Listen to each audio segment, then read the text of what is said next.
पिछली क्लास में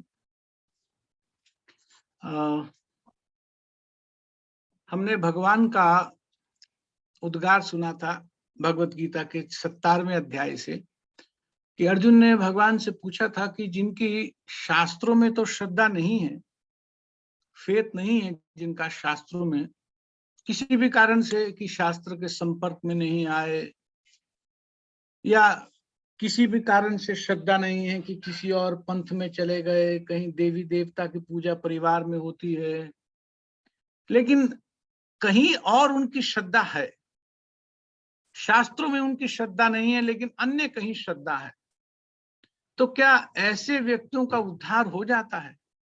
ये एक प्रश्न था अर्जुन का, जो हमने पिछली बार डिस्कस किया था। थोड़ा उसका रिकैप ले लेते हैं जल्दी से, and then will move forward.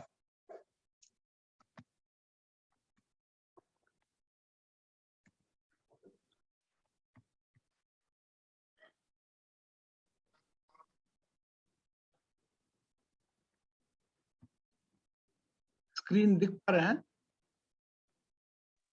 Yes Prabhu. Okay, thank you.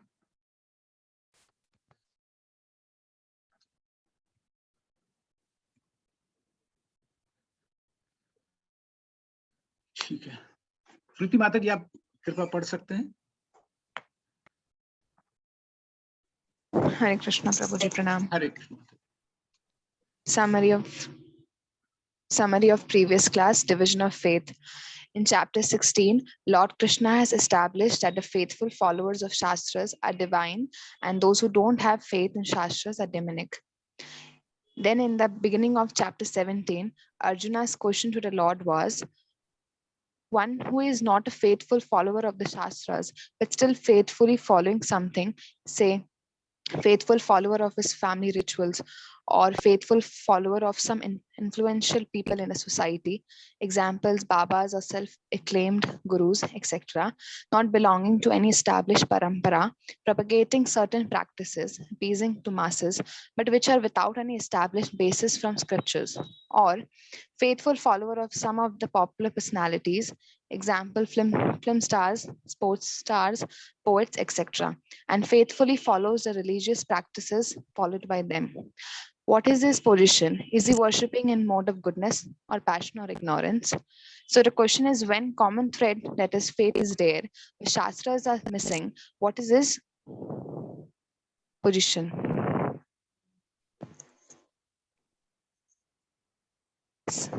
In reply to Arjuna's question, the Lord replied that the real principle of religious faith is situated in a mode of pure goodness, Shuddh Sattva, for worshipping the Supreme Lord alone. But as the heart gets tainted with the material modes, different religious principles emerge according to different types of faith, and as a result, different kinds of worships get established. Since contaminated modes of material nature expand to the heart, thus one's faith is established according to the position of the heart.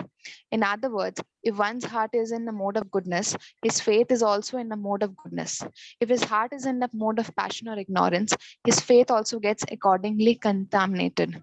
Thus, we find different types of faith in this world, and accordingly, there are different types of religions due to different types of faith.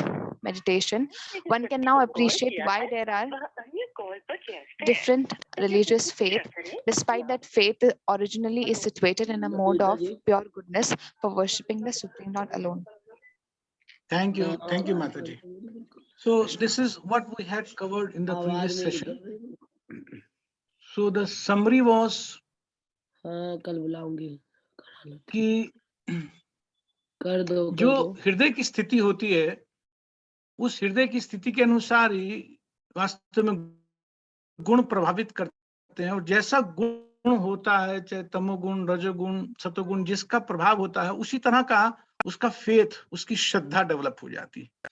अब बड़ी interesting बात यह है कि भगवान कृष्ण भी हृदय में वास करते हैं परमात्मा रूप से, और ये फेथ भी भगवान के अलावा गुणों के आधार पर जो फेथ एस्टैब्लिश होता है, वो भी वास्तव में हृदय में ही आता है। तो इस स्थिति को थोड़ा सा समझने का प्रयास करते हैं। कृष्ण भक्ति का बीज हृदय में रोपित होता है।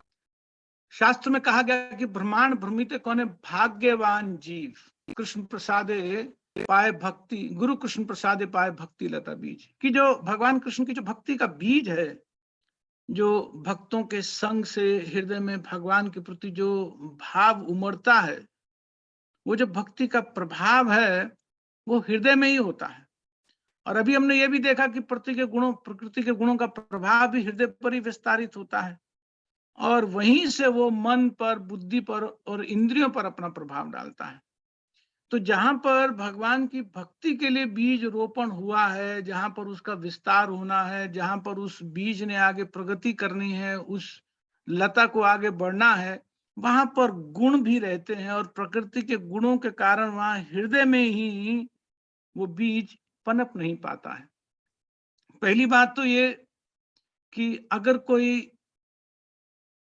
और कहीं पर श्रद्धा रख रहा है तो भक्ति लता का बीज उसके हृदय में नहीं आएगा, क्योंकि उसकी श्रद्धा कहीं और है।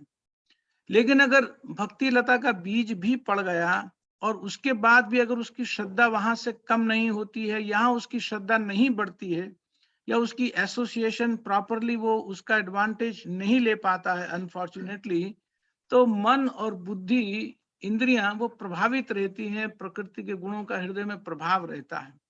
तो अगर सही ढंग से भक्ति के नियमों को समझ नहीं पाता है, भक्ति की पराकाष्ठा को, भक्ति की महत्ता को नहीं समझ पाता है, इस बहुमूल्य मनुष्य जीवन की पराकाष्ठा को, उसकी महत्ता को, उसकी महानता को, दुर्लभता को नहीं समझ पाता है, और इस दुर्लभ मनुष्य जीवन के वास्तविक मूल्य को अगर नहीं देख पा रहा है, तो भक्ति लता का बीज आने पर भी बिखरा रहता है, उसका मन बिखरा रहता है, डिवाइडेड रहता है। तो इसलिए प्रकृति के गुणों का जब तक हृदय पर प्रभाव बना रहता है, तब तक शुद्ध भक्ति हृदय में प्रकट नहीं हो पाती है। जैसे मैंने एक बार बताया था कि भक्ति प्रकृति के गुणों के अंतर्गत भी हो सकती है, और जो शुद्ध भक्ति है उस पर फिर प्रकृति गुणों का कोई प्रभाव नहीं होता है। तो जो वास्तविक भक्ति है, जो हृदय में कृष्ण प्रेम उत्पन्न करती है, जो कृष्ण प्रेम हृदय में प्रकट करती है, जो मैनिफेस्ट करती है, वो शुद्ध भक्ति है। भगवान के प्रति ढुलढुल प्रेम उत्पन्न हो, 24 घंटे भगवान का स्मरण मन में बने, उसके लिए बहुत निष्ठा के साथ भक्ति के नियमों का पालन करना चाहिए। बहुत बहुत अच्छे ढंग से भक्तों का संग करते हुए भक्ति की वास्तविक स्थिति को, कि जीव का भगवान के साथ जो संबंध है वो भक्ति का संबंध है, जीव भगवान के साथ जुड़ा है, सेवा के लिए जुड़ा है, तो सेवा ही मेरा महत्वपूर्ण जीवन का कर्तव्य है। मेरे से सब छूट जाए लेकिन मेरे जीवन से सेवा नहीं जानी चाहिए। जो भी भक्तिपरक सेवाएं मिली हैं, उन सेवाओं में ही वास्तव में हमारी शुद्धि का आधार है। उन्हीं सेवाओं से ही हमारा भगवत धाम का द्वार खुलता है। तो वो जो सेवाएं भगवान की, जो हम भिन्न भिन्न प्रकार की सेवाएं करते हैं, चाहे सीधी सेवा करते हैं या अन्य सेवाएं करते हैं, भगवान का नाम जप करते हैं, भगवान के भक्तों का संग करते हैं, मंदिर में सेवा करते हैं, प्रचार की सेवा करते हैं, बुक डिस्ट्रीब्यूशन करते हैं, भगवान के लिए भोग बनाते हैं, भक्तों के साथ एसोसिएशन, जो भी तरह तरह की भगवान की विग्रह की आराधना करते हैं, धाम पर बार बार जा करके भगवान के भक्तों से सुनना चाहते हैं, जो भी भिन्न भिन्न प्रकार की हम सेवाएं भगवान की भक्ति में करते हैं, वो सब सेवाएं स्वतः हृदय को शुद्ध करती हुई आगे बढ़ती चलती हैं।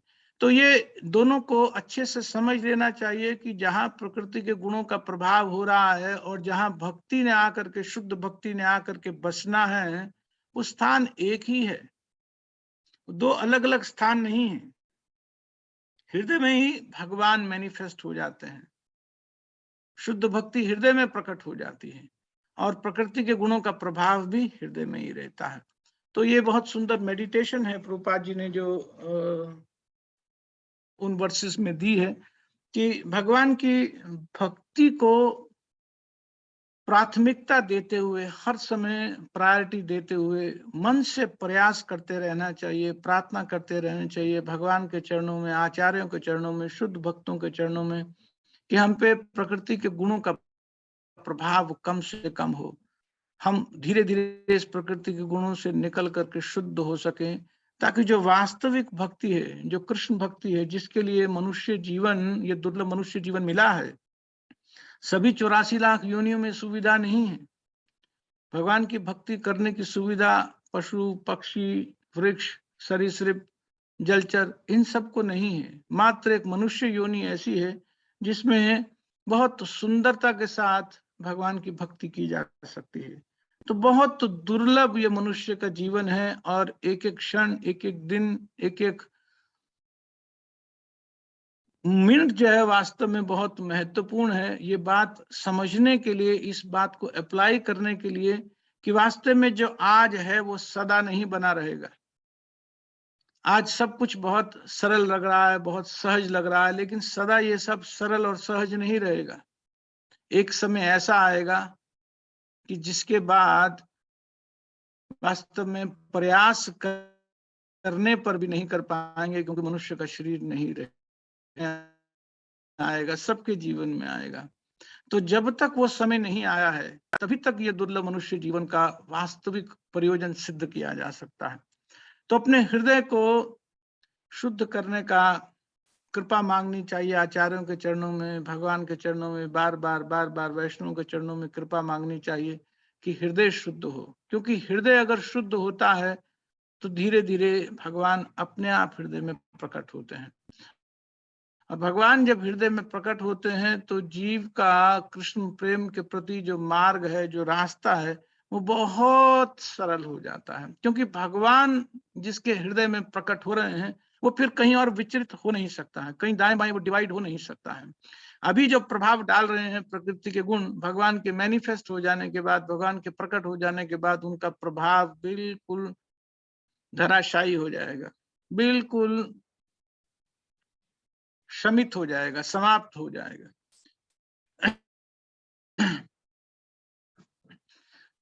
इसके बाद हम आगे चलते हैं। भगवान कहते हैं कि ये जो हृदय की स्थिति है और उससे आने वाला, जो उससे प्रकट होने वाला फेथ है, वो किस तरह से प्रकट होता है। कई कई जगह पे वो प्रकट होता है। हमारी ऑस्टेरिटी में प्रकट होता है, खाने की आदतों में प्रकट होता है, दान देने की आदतों में प्रकट होता है, यज्ञ इत्यादि में प्रकट होता है। तो इसको थोड़ा ये समझने का प्रयास करते हैं। प्रीति माता जी, आप कृपा पढ़ें। हरे कृष्णा प्रभु जी, दंडवत प्रणाम। धन्यवाद माता जी, thank you. Division of faith, the condition of the heart and the resolute faith of materially contaminated people governed by lower modes is reflected in several ways. E.g. in their austerity, food, charity, sacrifices, etc. Austerity अभी and जैसे हमने यहाँ पर दिया austerity, food, charity, sacrifice, तो भगवान ने इन चारों बातों को 17वें अध्याय में डिवीजन ऑफ फेथ में बहुत अच्छे से समझाया है कि किस तरह से जो श्रद्धा है वो प्रकट होती है। अगर ऑस्टेरिटी कोई करता है तो किस तरह की ऑस्टेरिटी वो कर रहा है, जिससे वो समझ में आता है कि उसके हृदय की स्थिति क्या है, कि गुणों का उस पर प्रभाव है या नहीं है। तो पहला पॉइंट इसमें ऑस्टेरिटी है। आज हम इस ऑस्टेरिटी पॉइंट के ऊपर डिस्कस करेंगे और भगवान आगे जाकर के बताएंगे क्या वास्तविक ऑस्टेरिटी क्या होती है। जी माता जी पढ़िए। Austerity and penances are recommended in the scriptures for spiritual advancement and not for some political and or social purpose. If austerity is done for such ulterior motives, not only is the combination of material elements of the body is disturbed, but also the Supreme Lord who is living within the body as parampara. The Lord says, Karshant sharirastham bhutgramam chetasah ma chevanta sharirastham. Bhagavad Gita 17.6.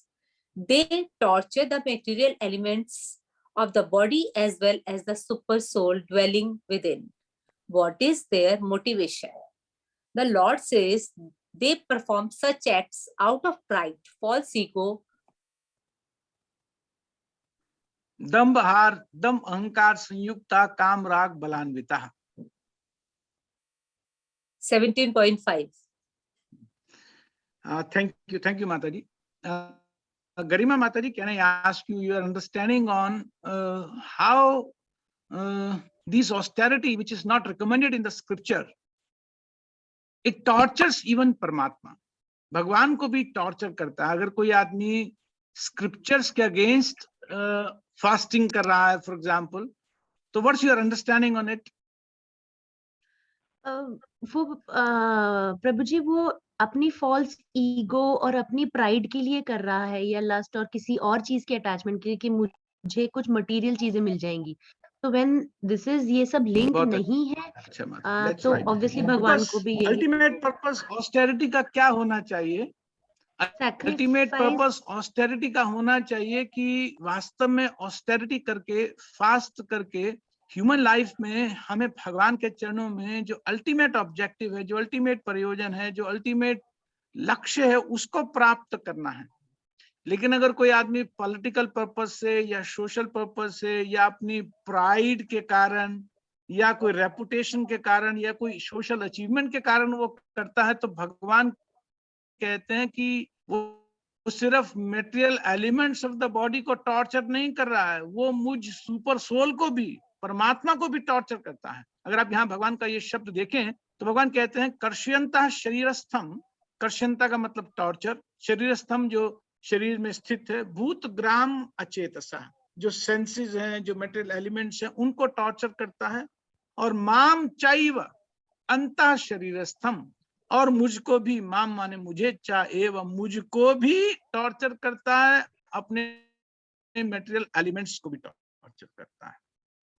तो because of dambha, because of अहंकार, because of desires, because of attachment वो करता है. लेकिन भगवान कहते हैं कि मैं भी ये इस एक्शन से शरीर में तो जो परेशानी होती है वो तो है, मैं भी इससे अच्छा नहीं अनुभव करता हूं, मैं भी इससे टॉर्चर्ड अनुभव करता हूं. So it means in A way the Lord has rejected such kind of austerity, fasting, etc., which is done for political or social purposes.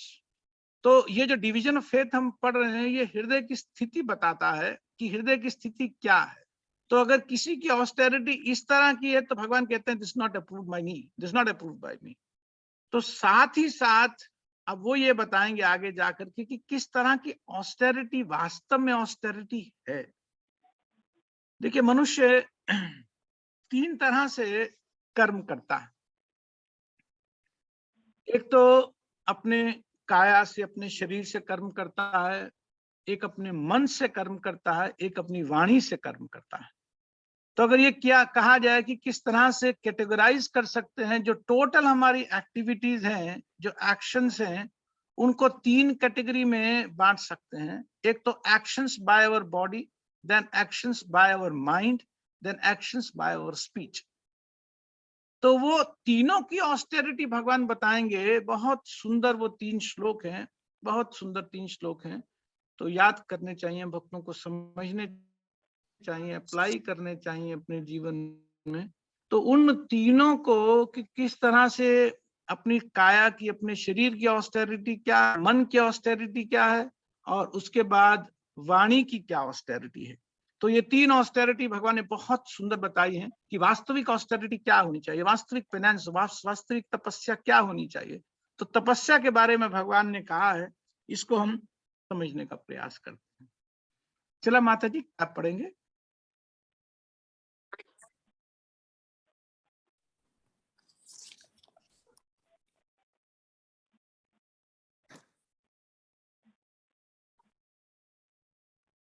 आप म्यूट पे हैं. थैंक यू माता जी, thank you. What is the true austerity? The action performed by a human being can be broadly divided into 3 categories. First, kaya, by body. Second, vacha, by speech. Third, mansa, by mind. The Lord has described the austerity of these 3 in the verse 14, 15, and 16 of this chapter. First, austerity of body, verse 14. Austerity of the body consists in worship of the Supreme Lord, the Brahmanas, the spiritual master and superiors like the father and the mother, and in cleanliness, simplicity, and celibacy and non-violence. श्लोक में नहीं पढ़ सकती. देव द्विज गुरु प्राज्ञा पूजनम शौचमार्जवम ब्रह्मचर्य महिंसाम चा शारीरम तप उच्यते. पढ़िए माता जी. One should offer respect to the Lord, the demigods, qualified Brahmanas, the spiritual master and the superiors like father, mother, or any other person who is conversant with the Vedic knowledge. One should practice cleansing oneself externally and internally. Next, इतना ही आ रहा है. अभी आ रहा है माता जी. Next हाँ C point से यहाँ से है ना, but is the true state continue. ठीक है. See what should learn to become simple in behaviour. This is called simplicity. And the one should not do anything which is not sanctioned by the spiritual injunctions. This is called non-violence. E, one should not indulge in sex outside of material life, for sex is sanctioned in this scripture only in marriage, none otherwise. This is called celibacy. These 5 items are penances and austerity as far as the body is concerned. Thank you माता जी. Thank you माता जी. Thank you. तो भगवान यहाँ पर कह रहे हैं कि वास्तव में शरीर का तप क्या है, किस चीज को कहा जाएगा कि ये शरीर का तप है. तो सबसे पहला भगवान कह रहे हैं कि प्रणाम करना चाहिए, पूजा करनी चाहिए. किसकी पूजा करनी चाहिए?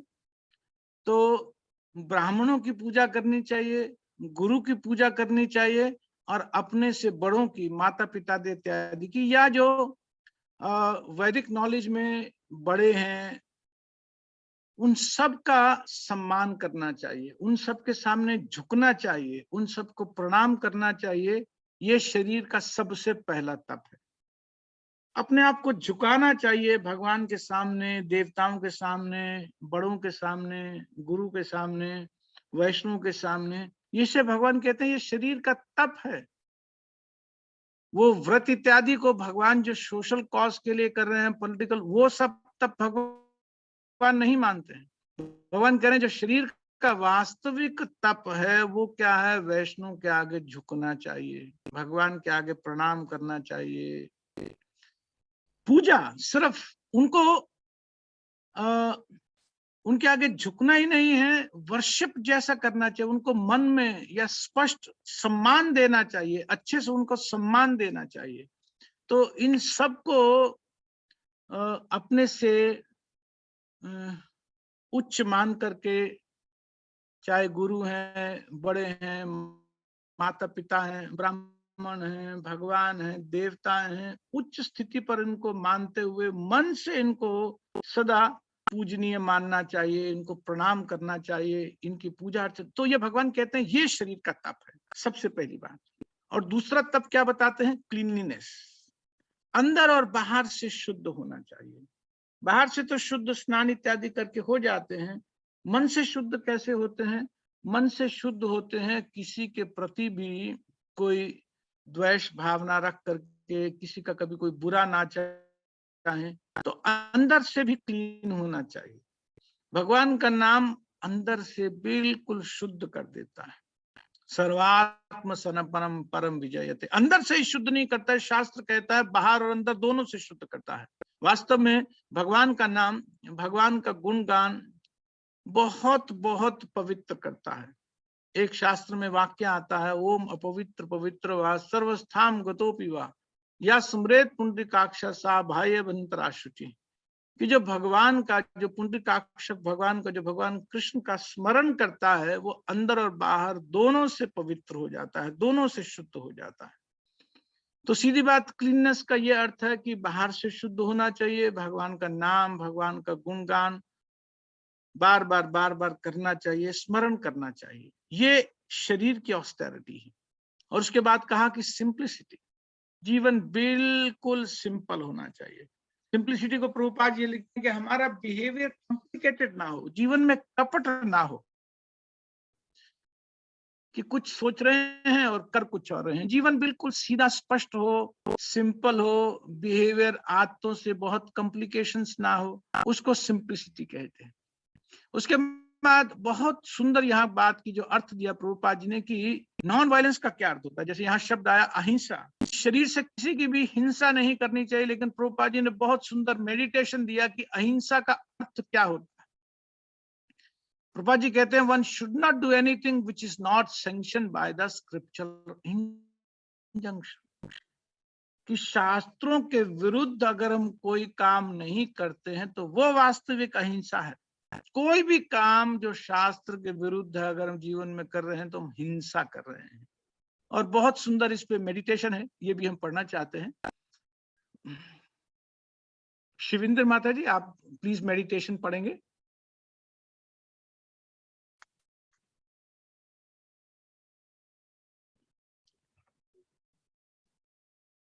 म्यूट पे। हाँ सर मेरी आंखें इतनी रोशन नहीं है। हाँ ठीक छोटा पढ़ है, लीजिए। आई एम सॉरी, ठीक है। मैं पढ़ूं प्रभु जी? हाँ पढ़िए।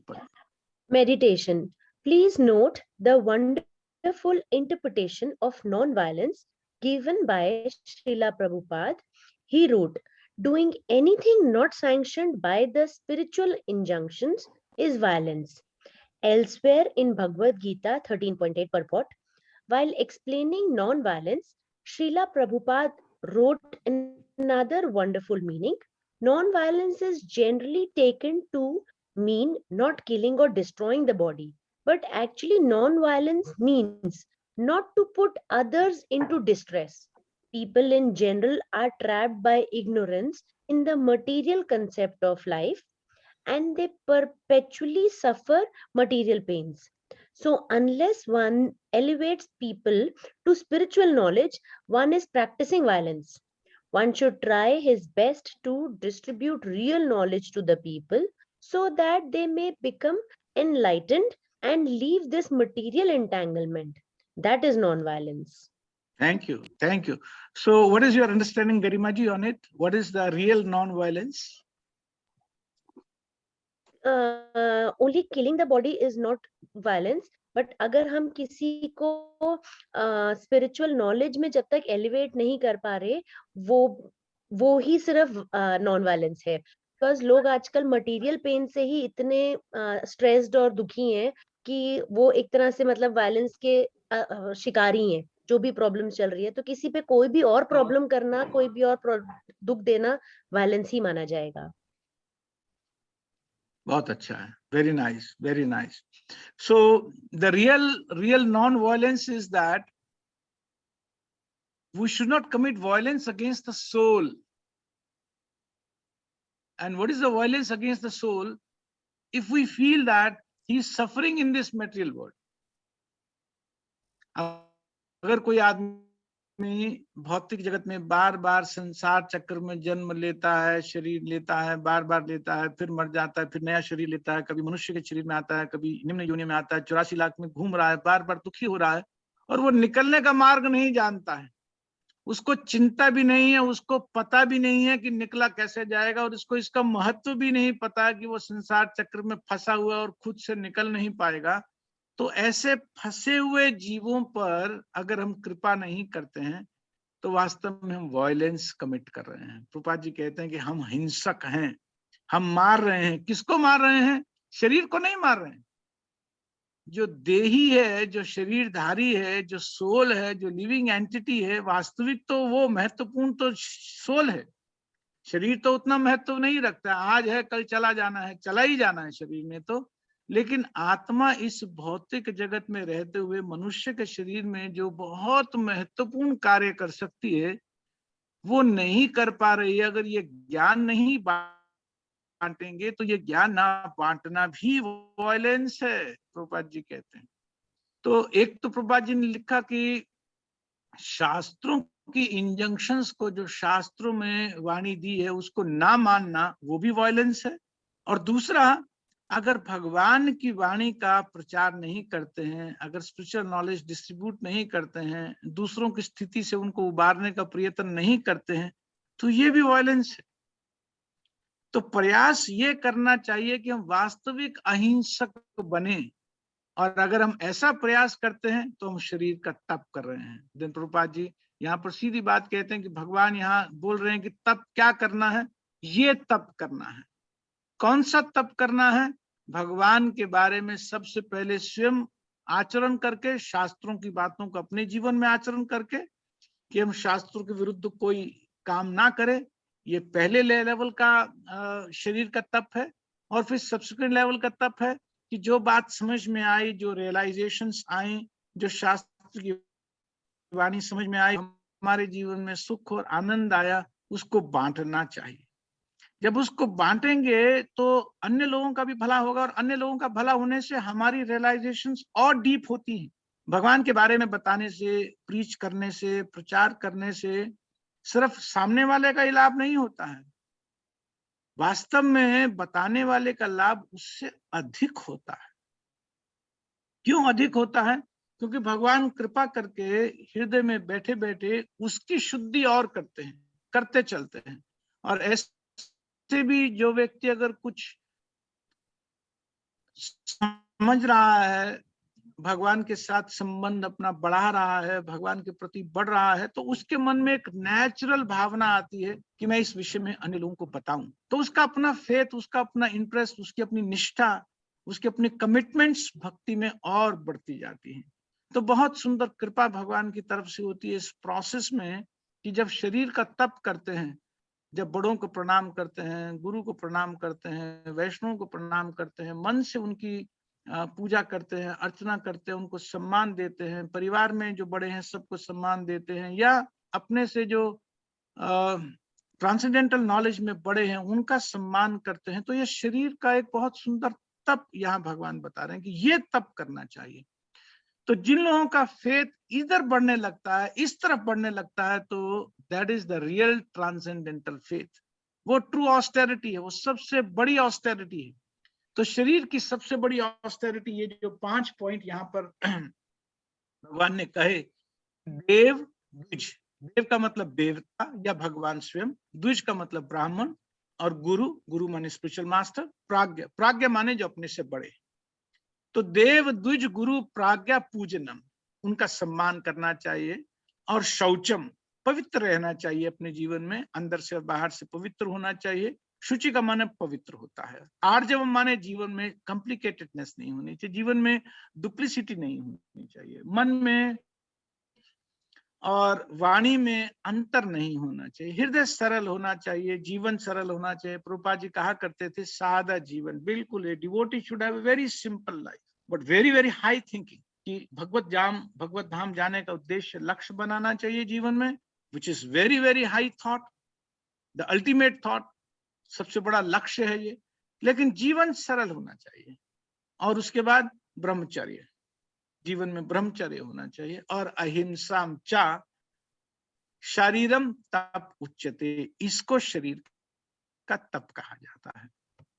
किसी का कोई डाउट है कि शरीर के तप में कोई किसी का डाउट, किसी का प्रश्न है या नहीं समझ में आया, तो आप पूछ सकते हैं।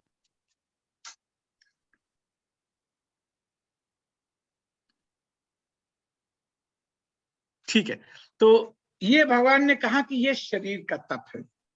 दूसरा तप भगवान इसके बाद अब बताने जा रहे हैं कि वाणी का भी कुछ तप होता है। हम सारा दिन कुछ ना कुछ कहते रहते हैं, बोलते रहते हैं, तो क्या हम तपस्या कर रहे हैं या नहीं कर रहे हैं, इसके बारे में भगवान ने कुछ कहा है। तो क्या वो तपस्या होनी चाहिए, किसको वास्तविक तपस्या कहा जाएगा, तो भगवान इसके बारे में यहाँ बताने जा रहे हैं। शुभ माता जी, आप पढ़ सकते हैं। जय कृष्ण, हरे जी। कृष्ण प्रभु जी। Austerity of speech, verse 15.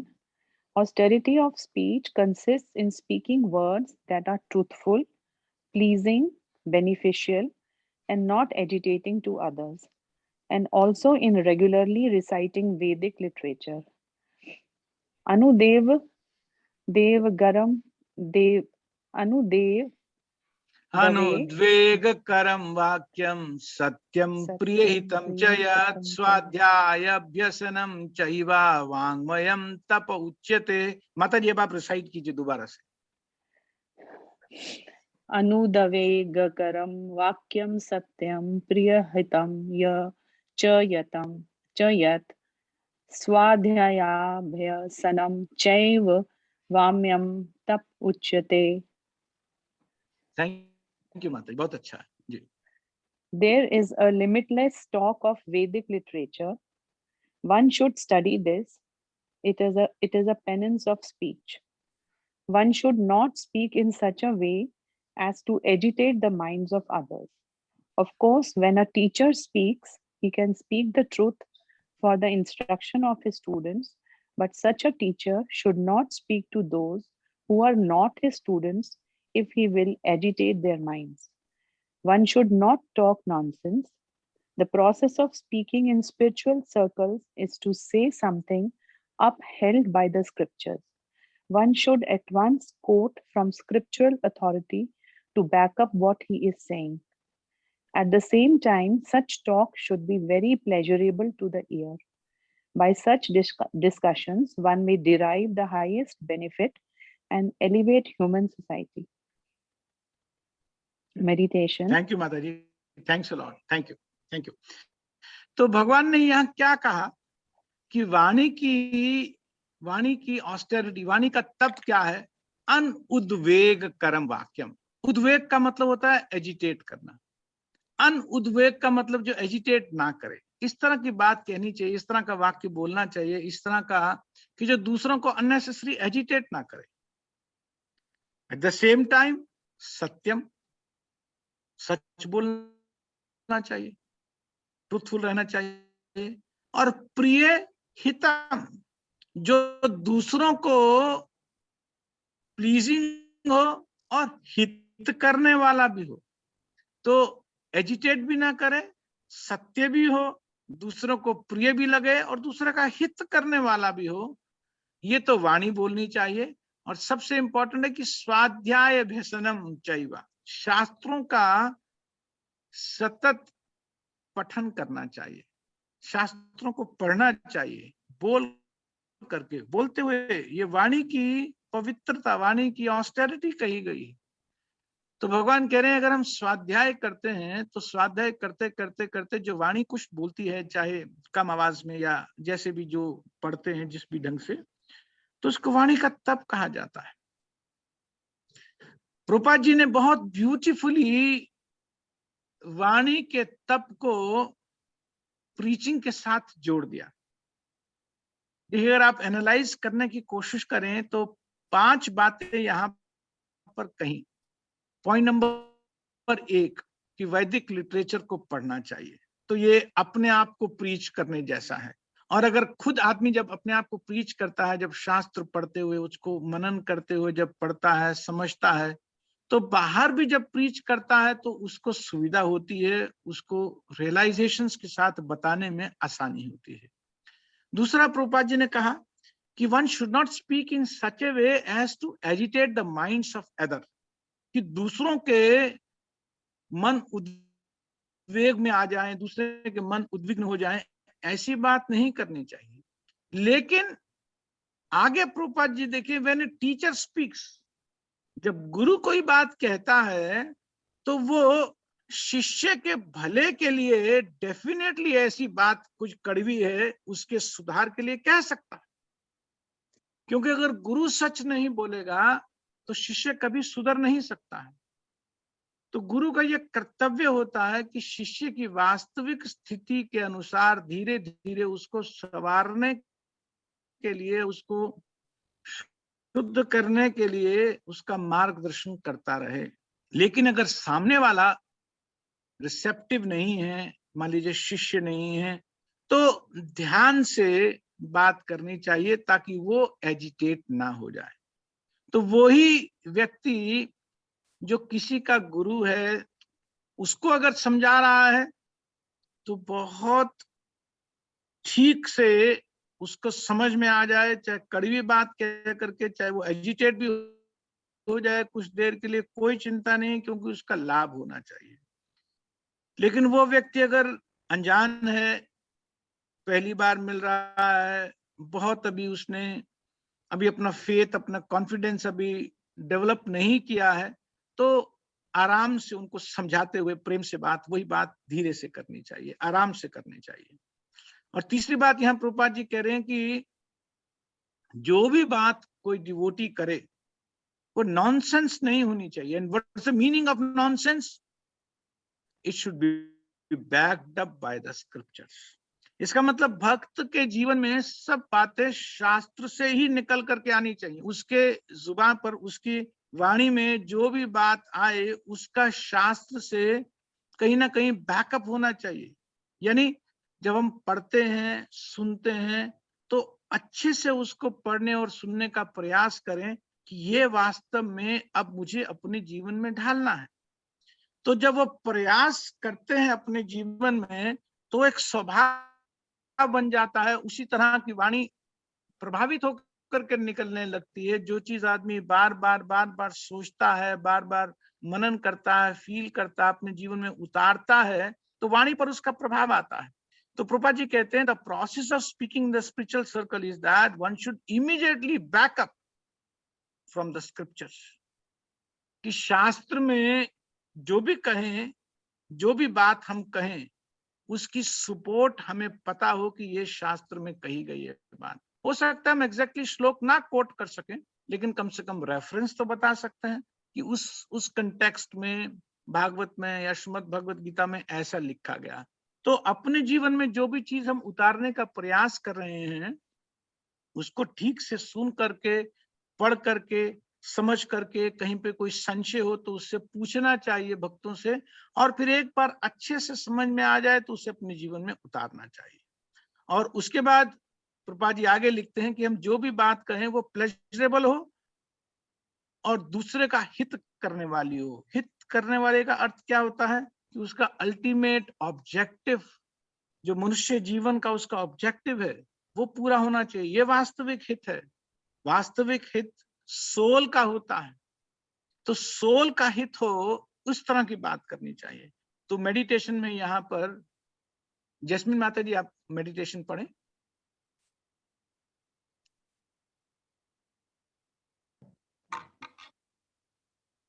Just one second, Prabhuji.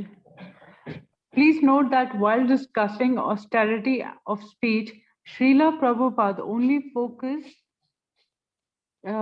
is on how one's preaching gets austere, because preaching is the real utilization of speech. Thank you, thank you. तो प्रभा जी ने यहाँ पर जो प्रीचिंग की ऑस्टेरिटी के बाद, जो स्पीच की ऑस्टेरिटी के बारे में कहा, ऑस्टेरिटी ऑफ स्पीच की वाणी का तप क्या है, प्रभा ने कंसंट्रेट किया जो वास्तविक जो वाणी का उद्देश्य है, जो रियल यूटिलाइजेशन ऑफ स्पीच है, वो प्रीचिंग है। अपने आप को प्रीच करना, औरों को प्रीच करना। तो कोई भी बात वाणी से अगर करें तो शास्त्र संगत होनी चाहिए। यही वाणी का वास्तविक तप है, यही वास्तविक तप है। तो वाणी से और शरीर से किस तरह का तप हो सकता है, इसे कृष्ण कॉन्शियसनेस के साथ जोड़ करके भगवान ने यहाँ पर अर्जुन को कहा कि वास्तविक तप शरीर का समझ लेना चाहिए। कि वास्तविक तप क्या है? देव द्विज गुरु प्राज्ञा पूजा शौचम आर्जवम। कि उनका पूजा करना, सबका उनको सम्मान देना। और जहां पर अब वाणी की पवित्रता की, वाणी की ऑस्टेरिटी की बात आई, वाणी के तप की बात आई, तो भगवान कहते हैं अनुद्वेग करम वाक्यम। जो दूसरे को उद्विग्न ना करें, जो दूसरों को एजिटेट ना करें, ऐसे बात बोलनी चाहिए और सत्य बोलना चाहिए। साथ ही साथ वो प्रिय और हितकारी भी हो, ऐसा बोलना चाहिए। और बहुत महत्वपूर्ण है, स्वाध्याय करना चाहिए, शास्त्रों को पढ़ना चाहिए। स्वाध्याय का अर्थ होता है स्व अध्याय। अपने से जब अध्ययन किया जाता है, एक तो हम श्रवण करते हैं, तो श्रवण में दूसरे से श्रवण करते हैं, लेकिन स्वाध्याय में जब बैठ करके मनन पूर्वक जब शास्त्रों का अध्ययन किया जाता है तो उसे स्वाध्याय कहा जाता है। प्रभुपाद जी की कृपा से हमारे पास संपूर्ण वैदिक साहित्य के सार रूप में ग्रंथ उपलब्ध हैं। सारा जीवन इन पे दिया जा सकता है। कुछ समय दिन का अवश्य निकालना चाहिए, अवश्य निकालना चाहिए, जब हम मेडिटेटिवली एक एक वर्ड को, एक एक लाइन को पढ़ सकें, उसका अर्थ निकाल सकें।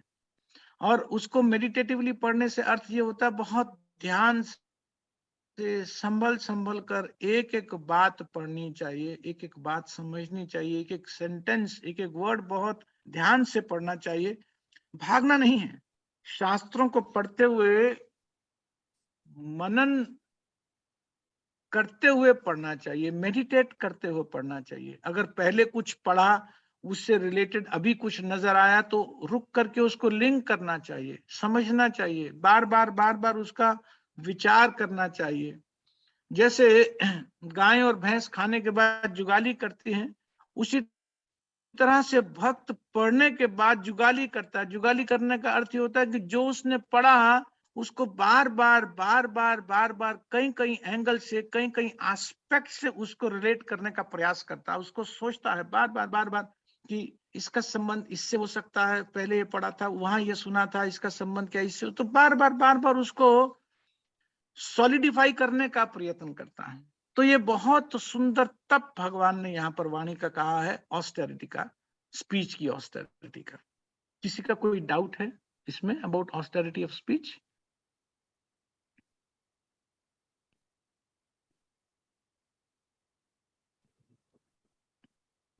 ठीक है, thank you.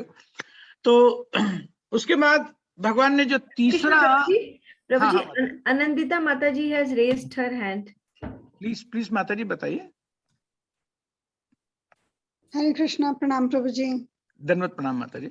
Prabhu ji, there was one line that the words should be such not to agitate others. वाणी की तपस्या में आपने अभी बताया, और साथ में ही फिर उसके दूसरे लाइन में स्पिरिचुअल मास्टर के लिए मेंशन किया। वो समझ में बहुत अच्छे से आया कि स्पिरिचुअल मास्टर का एक ड्यूटी है कि वो अपने डिसाइपल को करेक्ट करने के लिए कुछ भी बोल सकते हैं, if there is correction of disciple. But the first line was that the speech should not be to agitate others. Prabhuji, in our daily life, one who are not inclined to hear about the message of Krishna consciousness, or in our family we can see there are so many people around who do not want to hear about it. Though you are not preaching directly, but indirectly somehow the japa box is being played, or the lectures are being going on, but they still don't like to hear and they react. So how should one deal with such situations?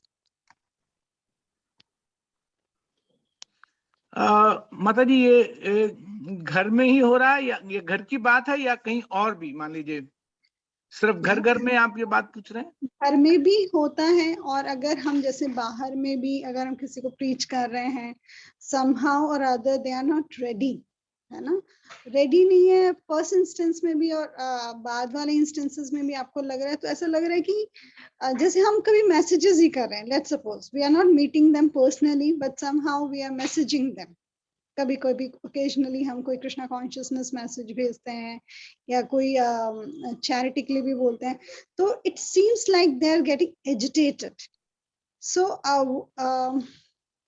जहाँ पर हम बात तो यहाँ पर Krishna consciousness की कर रहे हैं, but still the other person is getting agitated.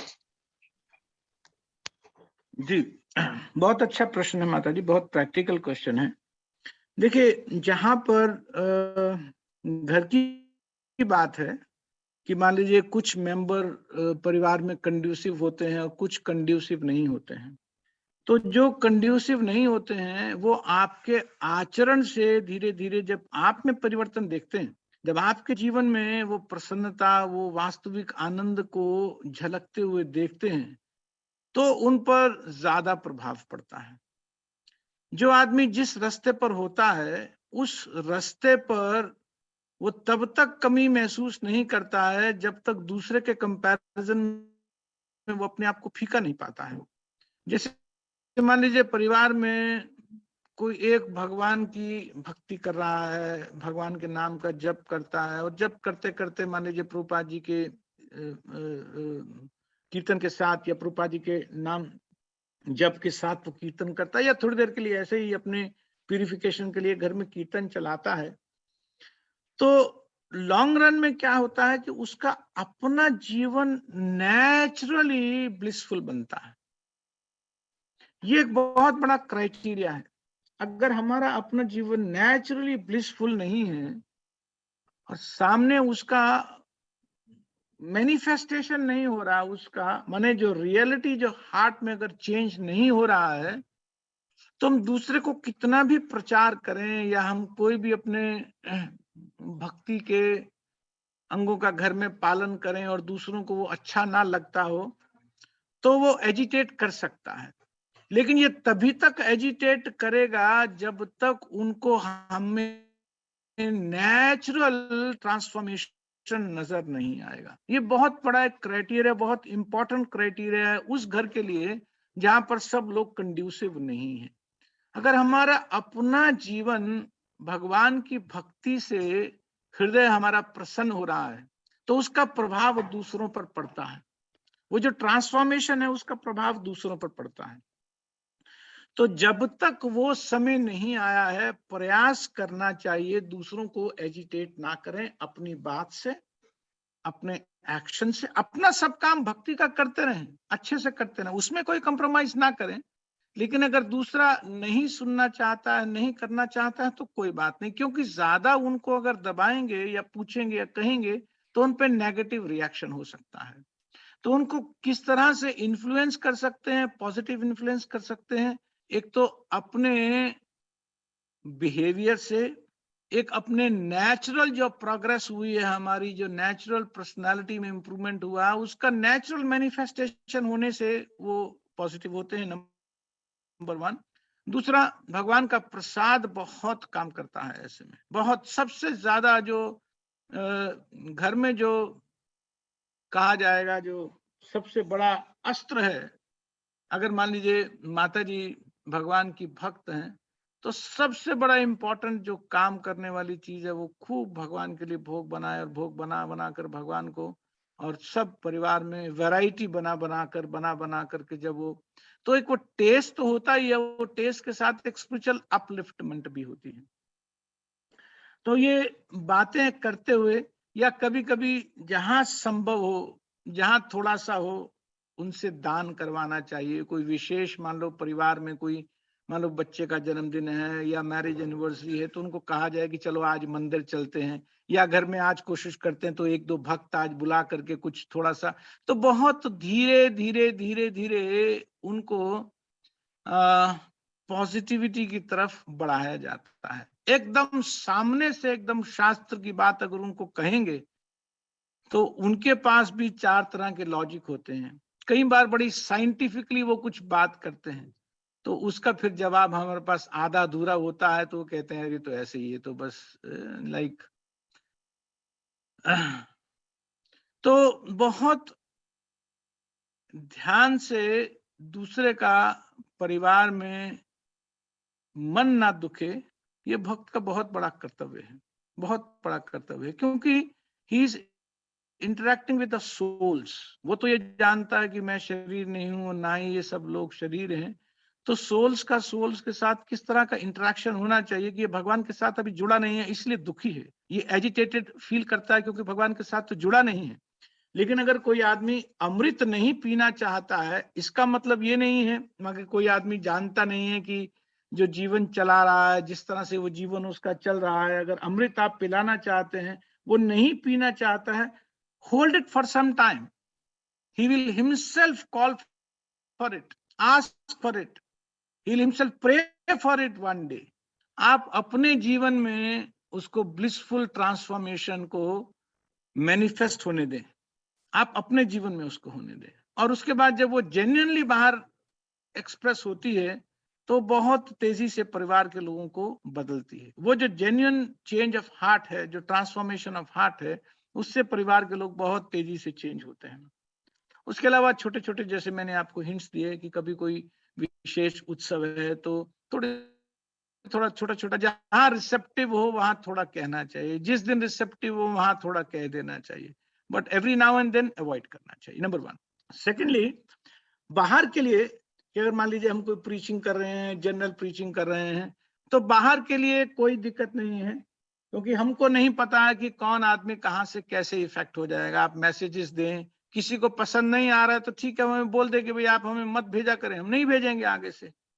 तो बाहर के केस में we are not aware of their reality, their real situation.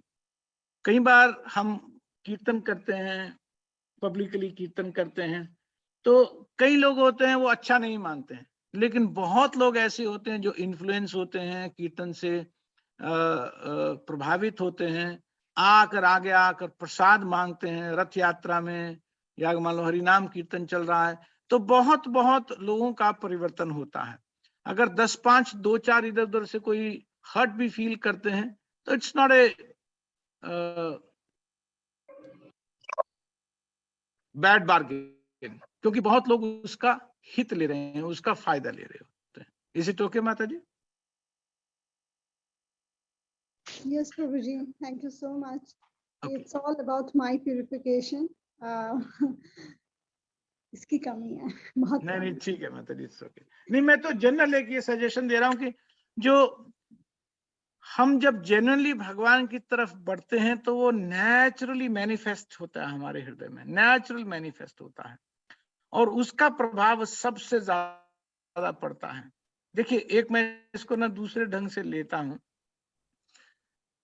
परिवार में पति पत्नी, माता पिता, भाई बहन, बच्चे, अगर एक दृष्टि से देखें तो जितने भी हमारे सिंफुल रिएक्शंस हैं या जो भी हमारी पायस एक्टिविटीज का रिएक्शन है, उसके इंस्ट्रूमेंट भी हमारे ही एनवायरनमेंट के लोग बनते हैं।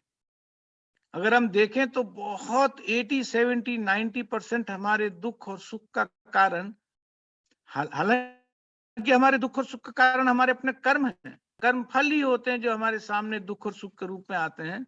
लेकिन अगर कोई इंस्ट्रूमेंट कहा जाए कि इंस्ट्रूमेंट कौन बनते हैं, तो हमारी क्लोज प्रॉक्सिमिटी के जो हमारे एनवायरनमेंट के लोग हैं वही ज्यादा इसका निमित्त बनते हैं, कारण बनते हैं।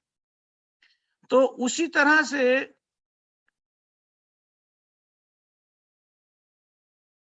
जब हमारी नेचुरल प्यूरिफिकेशन हो रही होती है, उस नेचुरल प्यूरिफिकेशन के साथ साथ जब वो नेचुरली हृदय में जब भगवान की भक्ति बसने लगती है, आने लगती है, तो उसका हमारे बिहेवियर में, हमारी स्पीच में एक इफेक्ट आता है, एक नेचुरल ब्लिसफुलनेस की फीलिंग आती है। अब हमारा एनवायरनमेंट सारा उससे इन्फ्लुएंस होता है, अपने आप ऑटोमेटिकली इन्फ्लुएंस होता है, तो उसका प्रभाव दूसरे पर अपने आप पड़ने लगता है। क्योंकि जैसे मैंने कहा कि दूसरा आदमी अपने आप को जब तक छोटा नहीं देखता है, जब तक डेफिशिएंट नहीं देखता है, अपने अंदर कमी नहीं देखता है, तब तक वो उस चीज को लेना नहीं चाहता है। तो जब वो हमारे स्वभाव के ब्लिसफुल करैक्टर को, ब्लिसफुल नेचर को फील करने लगता है, वो चेंज, ट्रांसफॉर्मेशन को फील करने लगता है, तो वो सबसे ज्यादा अट्रैक्ट होता है। तो that is a central point. और किसी का कोई डाउट है इस पर?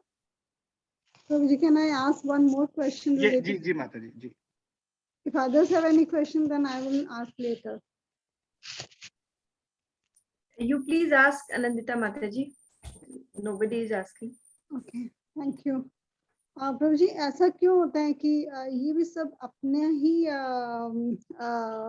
बद्धता, अपनी जीवन इस भौतिक जगत की बद्धता रहती है कि लोग को सब कुछ पता है, कि सामने देख रहे हैं कि कुछ भी सत्य नहीं है, सब मिथ्या है, छोटा जीवन है, कब चला जाएगा, सत्य भी है, परम सत्य भी क्या है वो भी पता है, रामायण और बाकी भगवत गीता भी पढ़ते हैं, बट क्यों इसको, इस स्पिरिचुअल लाइफ को क्यों सीरियसली नहीं लेना चाहते वो लोग, जबकि उनको सब पता है, लेकिन जानबूझ के जैसे लगता है आंख कान बंद करनी हो जैसे, ऐसा क्यों होता है प्रभु जी? और माता जी, क्या शास्त्र कहता है हाँ जी, कि कंडीशन सोल की 4 डेफिशिएंसीज होती हैं।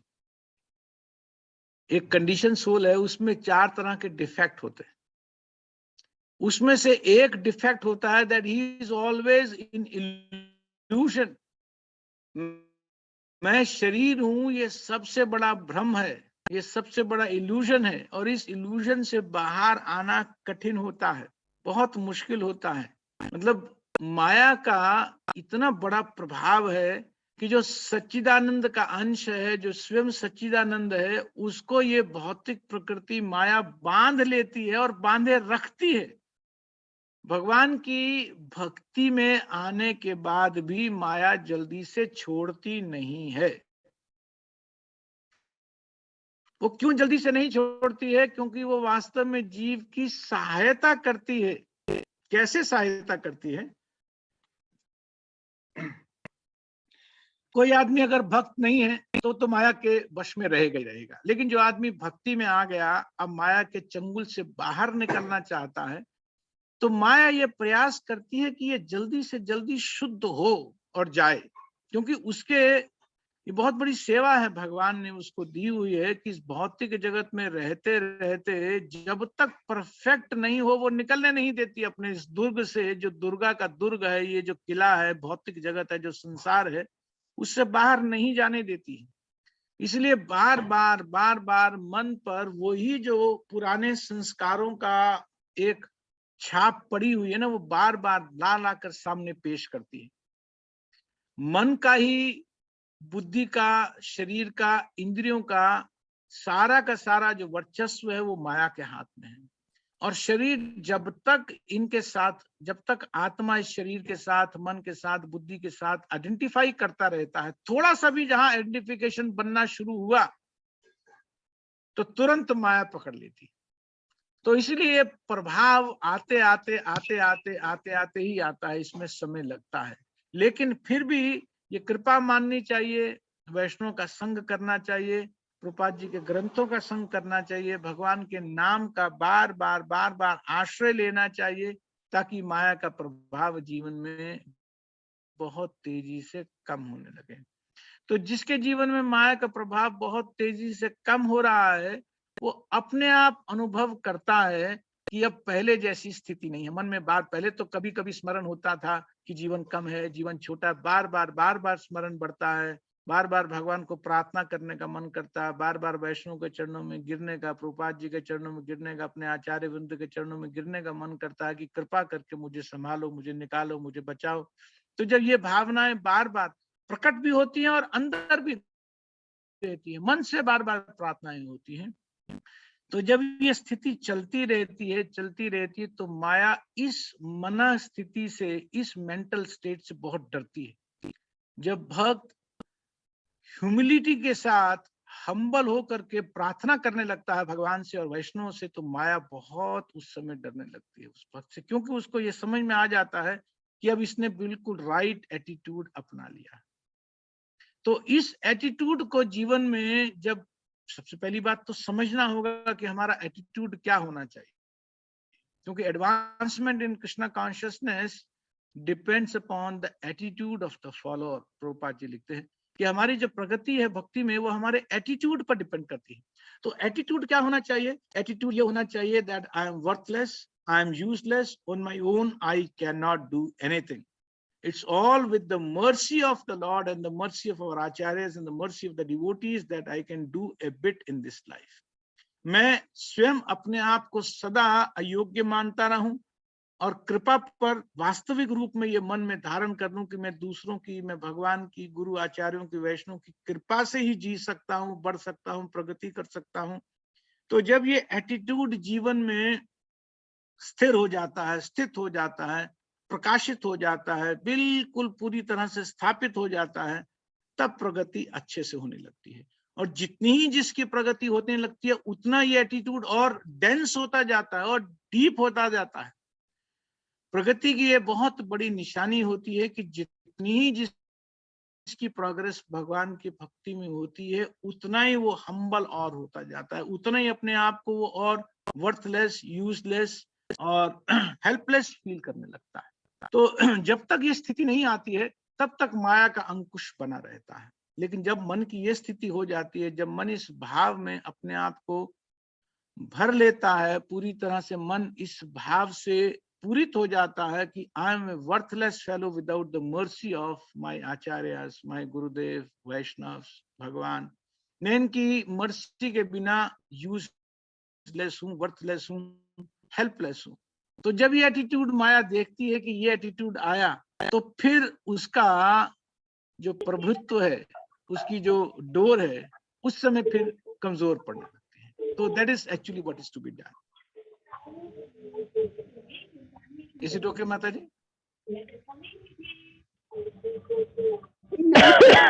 I got 2 answers Okay. with 1 question. Thank you so Okay. much. Okay. Thank you. Thank you. Prabhuji, Bhavna Mataji had raised her hand. She has a question. Please, Mataji. हरे कृष्ण प्रभु जी, दंडवत प्रणाम। हरे कृष्ण माताजी। प्रभु जी, अभी आपने explain किया था कि एनवायरनमेंट का बहुत फर्क पड़ता है आपके ऊपर, तो हम जो है वो कैसे फर्म रह सकते हैं ताकि हमें कृष्णा कॉन्शियसनेस में प्रोग्रेस करने में कोई प्रॉब्लम ना हो? जी, बहुत अच्छा है, बहुत अच्छा है। जो भी पढ़ें, जो भी सुने, उसको बार बार मनन करें, उसको बार बार मेडिटेट करें, उस पर ध्यान लेकर के जाएं। जैसे सुना या जो पढ़ा उसको वहीं समाप्त नहीं करना चाहिए। आज जो पढ़ा, जितना सुना, जितना पढ़ा, वो बार बार आना चाहिए मन में।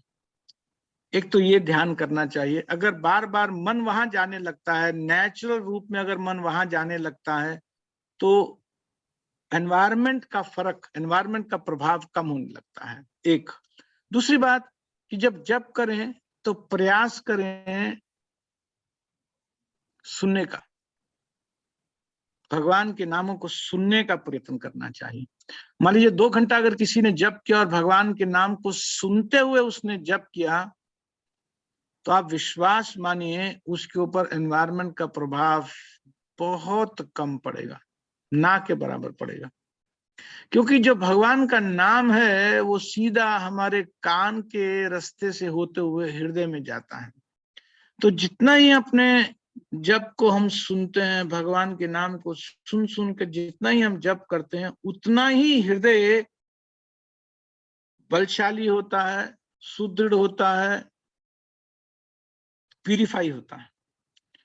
तो जब इस तरह की स्थिति हृदय की होने लगती है तो एनवायरनमेंट का इन्फ्लुएंस उस पर कम पड़ता है। एनवायरनमेंट चेंज नहीं होता, जो भी प्रारब्ध है वो तो मिल जाती है जिसके थ्रू भी, लेकिन उसका इन्फ्लुएंस नहीं पड़ता है, कम पड़ता है, इन्फ्लुएंस कम पड़ता है। तो आपने पूछा कि एनवायरनमेंट से अपने आप को कैसे बचाएं। एनवायरनमेंट को, भक्ति को जो भी हमने किया वो मन में जाए, प्रयास करना चाहिए कि वो मन में जाए। तो नाम सुन करके जब मन उसको बार बार उसको फील करता है, और जो भी पढ़ा होता है, जो भी सुना होता है, उसका बार बार चिंतन करना चाहिए, बार बार उस पर विचार करना चाहिए, सोचना चाहिए, मेडिटेट करना चाहिए, तो उससे इन्फ्लुएंस बहुत कम होता है। भगवान के भक्तों का संग करना चाहिए, अधिक से अधिक संग करना चाहिए। तो इन सब चीजों से धीरे धीरे जो एनवायरनमेंट का इन्फ्लुएंस है माता जी अपने आप कम होने लगता है। Is it okay? जी प्रभु जी। ठीक है, थैंक यू। और किसी का कोई प्रश्न है?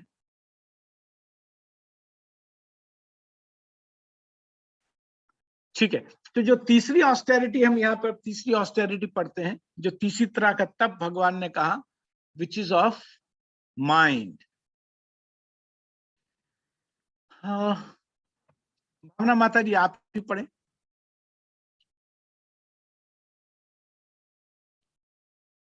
प्रभु जी, भावना इज इट? भावना टंडन, आपका नाम भावना टंडन है ना? जी प्रभु जी। ठीक, ओके।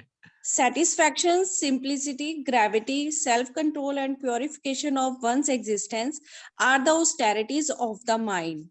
मने प्रसादे सौम्यत्वम मौन मात्म विनिग्रह भाव संशुद्धि रित्य ये तपो मान समुचेत. बहुत सुंदर है जी, पढ़िए.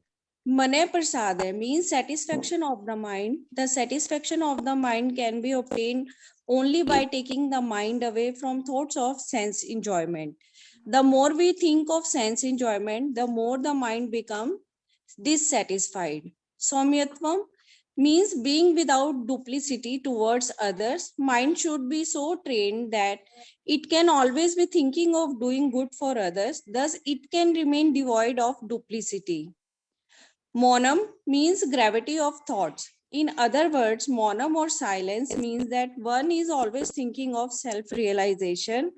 The person in Krishna consciousness observes perfect silence in the sense that his thoughts are always engaged for self-realization. Atma Vinigraha means self-control. The control of the mind means detaching the mind. Now, from sense enjoyment, the best course is to divert the mind to the Vedic literature, example, Srimad Bhagavatam, Bhagavad Gita, etc., which is full of life and sustenance for the soul. Such a positive engagement of the mind will always keep the mind detached from sense enjoyment.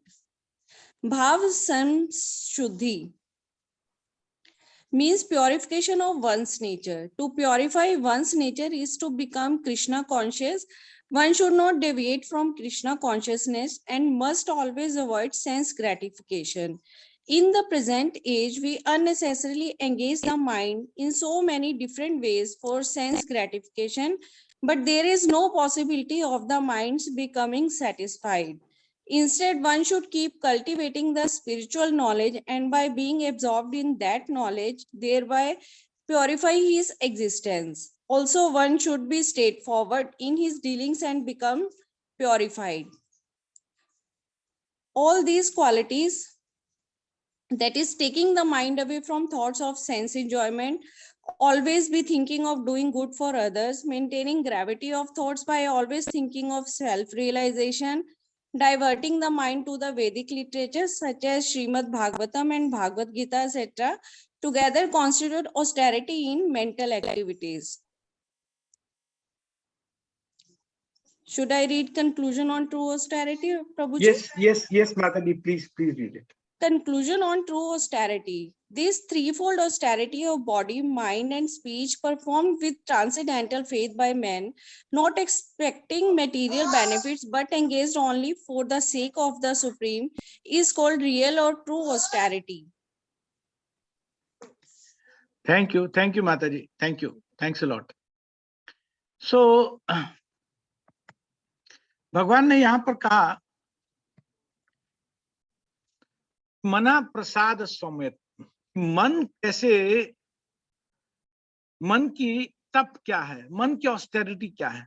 तो सबसे पहले भगवान ने कहा satisfaction. सबसे बड़ा मन का तप यह है कि मन सेटिस्फाइड रहे, माइंड हमेशा सेटिस्फाइड रहे. तो प्रभा जी ने बहुत सुंदर बात यहाँ पे लिखी है कि मन सेटिस्फाई कैसे हो सकता है. Rukmini Mataji, what is your understanding on that, how the mind can be satisfied? Mind can be satisfied when we read more of Vedic literature like Srimad Bhagavad Gita and Bhagavatam, and not indulging in sense gratification or thinking about the objects of senses.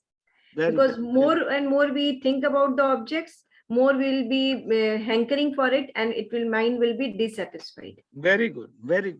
Actually, mind, जो मन है, श्रीमद् भागवत में बताया गया कि मन का जो उत्पत्ति स्थान है वो सत्व गुण है, mode of goodness.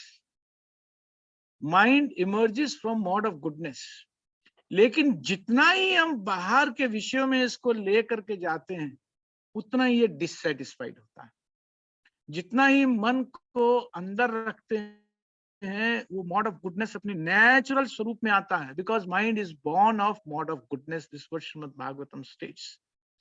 और अपने जीवन में भक्त लोग इसको देख सकते हैं, बहुत अच्छे से अनुभव करके भी देख सकते हैं कि जितना ही थॉट्स सेंस एंजॉयमेंट के आते हैं उसकी तरफ खिंचता जाता है मन, उतना ही मन डिससेटिस्फाई होता जाता है। क्योंकि कभी भी सेटिस्फैक्शन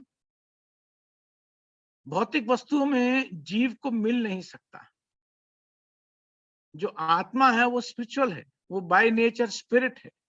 तो आत्मा की भूख रिफ्लेक्ट होती है मन के द्वारा, और मन जब बाहर जाता है, इंद्रियों विषयों में जाता है, इंद्रियों के माध्यम से जब विषयों का भोग करना चाहता है, उसको आत्मा को कोई तुष्टि संतुष्टि सेटिस्फैक्शन उससे नहीं मिलती है, और बल्कि और वो डिससेटिस्फाई हो जाता है, क्योंकि that is not the natural propensity of the soul.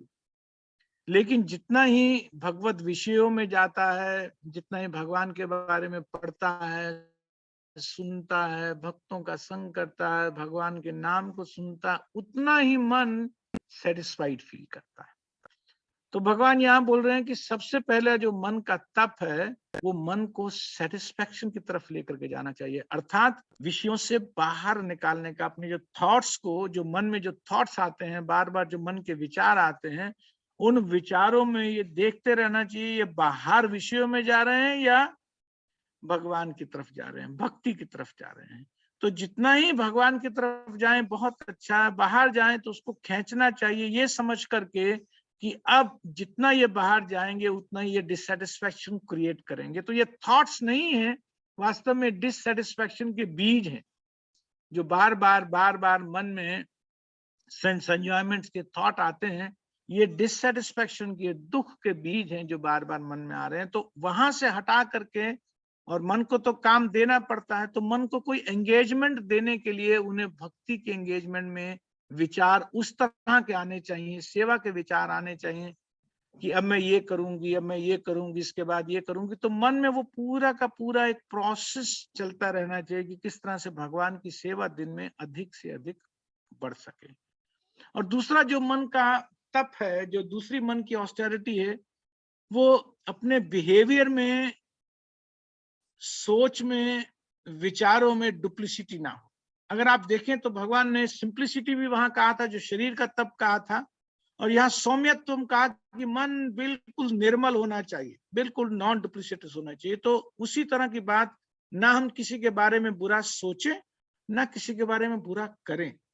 तो ये नॉन डुप्लिसिटस है। अपने मन से विचार नहीं करना चाहिए किसी का बुरा करने का। तो वो मन की, भगवान कहते हैं, ये तप है, ये मन की ऑस्टेरिटी है। और उसके बाद मौनम। मौनम का मतलब साइलेंट नहीं होता है, मौनम का मतलब ग्रेविटी ऑफ थॉट्स है। तो जितना जहां जहां भगवान के विषय में बोलने की आवश्यकता है, अच्छे से बोलना चाहिए, वो वास्तविक मौन है कि भगवान के विषय में जहां बोलने की आवश्यकता है वहां बोली। उसके अलावा इस भौतिक जगत में कम से कम बात करना चाहिए। बस ग्रेविटी अपने थॉट्स में रखनी चाहिए, मन में विचार नहीं आने चाहिए कि यहाँ वहां। मन शांत होना चाहिए। मन शांत, मन मौन होने का क्या अर्थ होता है कि मन में इधर उधर के भोग के विचार ना चले। तो मन को पहले ही भर देना चाहिए स्पिरिचुअल प्लान्स के साथ, स्पिरिचुअल एक्टिविटीज के साथ, ताकि वो दाएं बाएं भटकता ना रहे। तो मन बिल्कुल शांत हो जाता है, जब उसे एंगेजमेंट्स मिलती रहती है तो शांत रहता है। उसके बाद भगवान कह रहे हैं कि आत्म विनिग्रह। आत्म विग्रह भी उसी तरह की बात है कि अपने आप को रोक करके, मन से विषयों से हटा करके, भगवत गीता, श्रीमद् भागवत, चैतन्य चरितामृतम, या अगर हम किसी का लेक्चर सुनते हैं, ये बहुत आत्मा को सुख देता है, प्रसन्नता देता है। तो मन को वहां से हटा करके इस तरह की पॉजिटिव एंगेजमेंट्स में लगाना चाहिए। और आखिरी में भगवान ने कहा कि मन भाव संशुद्धि की तरफ, अपनी प्यूरिफिकेशन की तरफ चलता रहे, लगा रहे, उसी तरफ से इसको लगाना चाहिए। तो जो भी हमारी स्पिरिचुअल नॉलेज डेवलप हो, उसको मन में लाना चाहिए, बार बार सुनने के साथ कान तक ही नहीं, उसको अंदर लेकर के जाना चाहिए, उसका मंथन करना चाहिए, चिंतन करना चाहिए। तो मन पर जब इस चिंतन का रेगुलर इनपुट्स, रॉ मटेरियल आता रहेगा, जो कुछ भी पढ़े, उसे मन से बार बार विचार करते रहें, उसका चिंतन करते रहें, तो ये जो इनपुट मन को मिलती है, इससे मन का बहुत बड़ा लाभ होता है, उसकी शुद्धि होती है। और बार बार इसको सोचना, विचार करना, यही वास्तव में मन का तप है। तो इस तरह से आज हमने क्या देखा कि जो तप है वो शरीर को दुख देना, व्रत करना, ये तप नहीं है। सोशल पॉलिटिकल पर्पस से शरीर को दुख देते हैं, ऑस्टेरिटी करते हैं, फास्टिंग करते हैं, वो तप नहीं है। भगवान की वाणी के अनुसार 3 तरह के तप हैं। हम 3 तरह से कर्म करते हैं, काया से, बॉडी से, स्पीच से और माइंड से। ये 3 तरह से हम कर्म करते हैं और तीनों के तप भगवान ने अलग अलग बता दिए कि शरीर से सम्मान देना चाहिए अपने से बड़ों का, भगवान का, गुरु का, ब्राह्मणों का, वैष्णवों का, इन सब का सम्मान करना चाहिए। जीवन सिंपल रखना चाहिए, अहिंसा प्रचार करना चाहिए। उसके बाद जहाँ वाणी के तप बात आई कि दूसरे को अनुद्वेग, जो द्विग्न करे ऐसी बात ना, दूसरे के भले की बात करें, सत्य करें, सबसे बड़ी बात स्वाध्याय करते रहें। और सबसे अंत में भगवान ने यहाँ पर कहा कि मन को शुद्ध करने के लिए जो मन का तप है, वो सबसे बड़ा तप है कि सेटिस्फाई रहना चाहिए, संतुष्ट रहना चाहिए, डुप्लिसिटस नहीं होना चाहिए। मन में सदैव विचार भक्ति परक भरे रहें ताकि मन विषयों से मौन हो जाए। और जितना ही हम वैदिक लिटरेचर का, श्रीमद् भागवत, भगवत गीता इत्यादि का पठन करते हैं, श्रवण करते हैं, मनन चिंतन करते हैं, उतना ही मन को सामग्री मिलती है अपने आप को एब्जॉर्ब करने की। तो जब सब्जेक्ट मैटर चेंज हो जाता है मन का, तो अपने आप मन भगवान की तरफ बढ़ने लगता है। तो ये कुछ बातें आज हमने जिक्र की, चर्चा किया। तो भगवान ने कहा कि ऑस्टेरिटी, उसके बाद भगवान ने कहा था कि फूड, चैरिटी और सैक्रिफाइस, इन 4 चीजों से हमारा फेथ, हमारी श्रद्धा प्रकट होती है। तो आज हमने पहली चीज के बारे में चर्चा किया कि वास्तविक ऑस्टेरिटी, वास्तविक फेथ ऑस्टेरिटी का क्या है, वास्तविक लेवल ऑस्टेरिटी क्या है, ये आज हमने समझा। और अगली बार हम आगे पढ़ेंगे फूड क्या वास्तविक होता है, किस तरह से वो गुणों के अधीन फूड माना जाता है, किस किस तरह का खाना गुणों के अधीन माना जाता है, और किस तरह का खाना भगवान ट्रांसेंडेंटल बता रहे हैं। उसी तरह से चैरिटी, दान और फिर सैक्रिफाइस। तो ये जब हम 4 बातें इस अध्याय की समझ लेंगे, डिवीजन ऑफ फेथ ठीक से समझ में आ जाएगा। किसी का कोई डाउट है?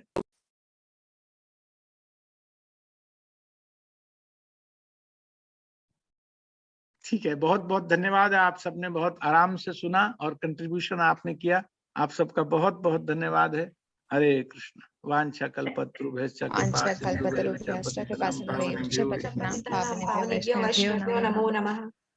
Thanks a lot. Thanks a lot, everyone. Thank you, Prabhuji. Thank you so much, Prabhuji. Thank you, Prabhuji. Hare Krishna. Dandavat pranam, everyone. Hare Krishna, Prabhuji. Thank you so much. Hare Krishna. Thank you, Prabhuji. Prabhuji.